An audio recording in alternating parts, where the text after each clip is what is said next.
Hello, everybody. I'm a practicing therapist and a doctoral student of psychology. Today, we're going to go over skills that men can use and develop to become more attractive to not just his perception of himself, but how actually women perceive him. And I think this is very important. One, because it's one of my most requested videos. Obviously, I make a lot of videos in this particular category because people ask for it. But two, I think that this is something that a lot of people have a misconception about. A lot of men believe, and it's okay, but I do want to help you guys. A lot of men believe that your physical characteristic is very important. I hear a lot of you guys, I read your comments. A lot of you guys say, like, as long as I'm, tall and I have perfect genes or whatever, then I'm going to be attractive. And that's actually not how a lot of ladies operate. Some do, but really, that's actually how men operate. And I think this is what's very interesting. I want to give an example before we get into the points, but if you don't want to hear it, you can skip like a minute or two. But I feel like this is very important. A lot of women, for example, they misinterpret when a man says, I need space. She thinks that means he wants to break up, right? Or he is mad at her and he's not telling her, or some sort of indirect communication, when in actuality, he means quite literally, I just need space. Like, that's not. Usually men, when they say something, it kind of is just that. Women misinterpret it and think all these little things are in between. He's hiding this emotion. There's a caveat here. And that's because a lot of women communicate very indirectly. And so a lot of women take everything a man says indirectly. And so it's hard for him because he is just saying what it is. And then she might spiral about something he's saying and he doesn't have a clue how to make her feel better because all he was saying was, I just need space. He wasn't breaking up with her. He wasn't telling her anything against her, and she's taking it personally. She thinks he didn't like her, and it's none of those things. Very simply, it might have nothing to do with her. It might have to do with her, but it doesn't mean that he's moving on from her, at least not yet, or maybe not ever, right? But he's just communicating directly in that moment. Similarly, men, they believe that a lot of women only care about like very specific things, and actually men are more like that. Men, a lot of times, and that's normal, that's the way you guys are made, biologically, psychologically, you guys, the way a woman looks is very important to you. Women are not like that. Women are a lot more, they have a lot more details in it, which is the point of this video, right? You think women are like that because you're like that. Women think men have all these secret communication codes or whatever because they're like that. So that was my perspective. I could be wrong, but there actually is research on it, and some of that research is in the description box. It's in pieces. It's not just one research, but you can look at it, but we're going to break it up together anyway. So that's the point of this video. So the very first skill that I feel like men can actually contribute to themselves as their skill set to become much more attractive is actually having assertive communication rather than aggressive communication. Research done in 2016.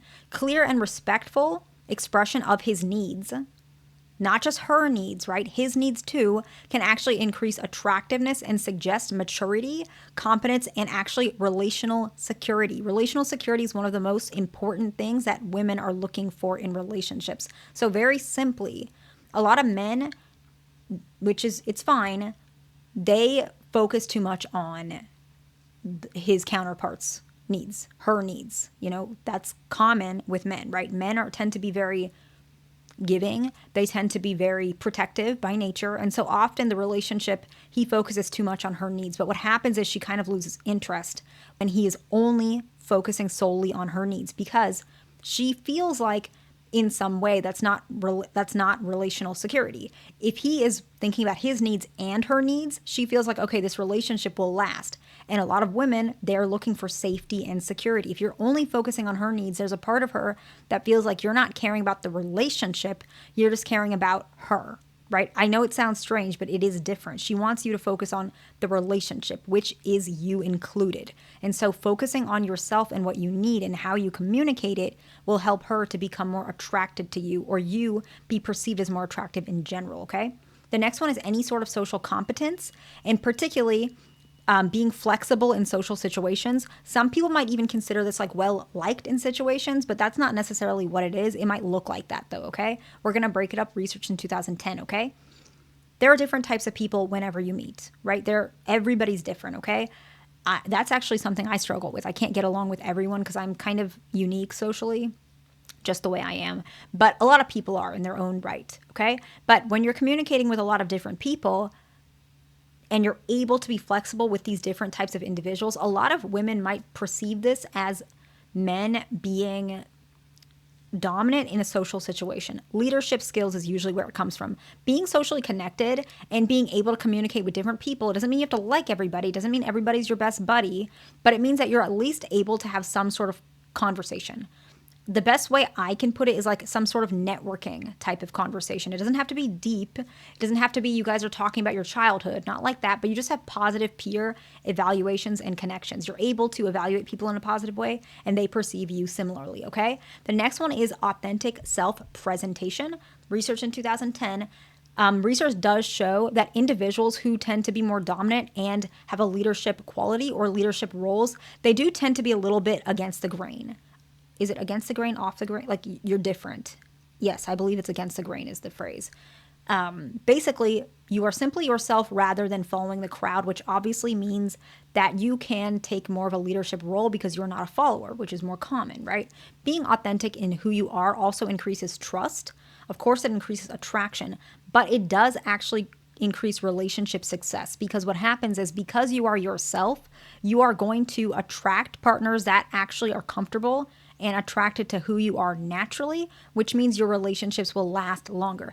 And when you have any sort of deceptive self-presentation, this actually reduces long-term mate approval. So over long-term relationships, ladies actually disapprove of men who have a deceptive self-presentation, meaning you being yourself is going to help you in the long run. Best way to put it, okay? The next one, research in 2012, is humor. A lot of you guys probably know this, but humor increases perceived intelligence, social value, and mating success. Men who are effective in using humor, not just in a way where he can understand humor, but also that he can not just appreciate it, but also create humor, is perceived to be more socially adept as well, okay? The next one is nonverbal confidence. Research in 2010. Women consistently, based on a lot of this research, not just 2010, but in general, they consistently view men who are confident as attractive, and not just confident in a verbal sense, but nonverbal. So I'm going to tell you about that in a bit. But first, let's talk about what are the attributes of why. Competence, stability, and this is interesting. A lot of women perceive men who are confident in a nonverbal way as low, like rated with low anxiety. So she perceives you with not much anxiety. And that way, she feels like if she has any sort of emotional instability, you're able to be the foundation for her. That's where this comes from, okay? So what does nonverbal confidence actually look like, and why is that perceived as attractive? Posture makes you seem, like we were saying, unwavering, lack of anxiety. So any sort of posture that seems a bit sturdy, but basically from this research, shoulders kind of back, I think more straightforward, and your, what is it, the chin area? I'm not sure what that's called. It's like leveled to the floor. So basically your head's not down is the best way I looked at it. You're able to keep eye contact is another one, right? Steady eye contact. That doesn't mean you're just staring directly at somebody, but it's more that it's steady, you're comfortable, you're not looking away, okay? That was 2012, and I'm sorry, 2010. And for the nonverbal confidence portion that we were just discussing and talking about, I wanted to talk about how the research was collected because, as I mentioned before, this one is one of the most prominent ones that women find attractive, okay? So first one was observational research. Researchers actually recorded and analyzed real-world social interactions in these public venues to find some of this. So some of them were social gatherings, some of them were bars, and another one was something that's called behavioral coding, which is basically just specific nonverbal cues were cataloged. So just written down, categorized, whatever you want to call it, and then compared across success and unsuccessful courtship attempts. So any nonverbal cue, they just wrote it down, they cataloged it, and then correlated it to, did this lead to a successful courtship or did it not? And then we looked at all the successful courtships and we saw the comparison between some of these nonverbal cues and how many of them match in comparison to the nonverbal cues of the unsuccessful attempts. Does that make sense? So that was how the research was collected because I felt like that would be important because this was one of the most important points. The next one is positive body language. Research found open posture, smiling to some extent, tilting your head when having conversations. It just shows that you're listening. And subtle mimicry actually does increase romantic interest. The data for this one was collected. This one was a naturalistic observation, There was actually filming of courtship behaviors in like a field setting. Okay. And the other one is the video coding. Very similar. Independent observers analyze the gestures, expressions, and the physical distance. And then we also did any sort of modeling, the statistical modeling, right? Where we kind of link the nonverbal cues to the success rate and just charted it. Very simple, okay? And so these are some of the ways that you as a man can actually improve your chances to connect with ladies, but also just feel more confident in yourself, okay? There's quite a bit of research in the description, but I feel like I went over a good amount of it. And all of it was discussed in some shape or form today. I hope this video was helpful to somebody. Please like, subscribe. I'll see you in the next one.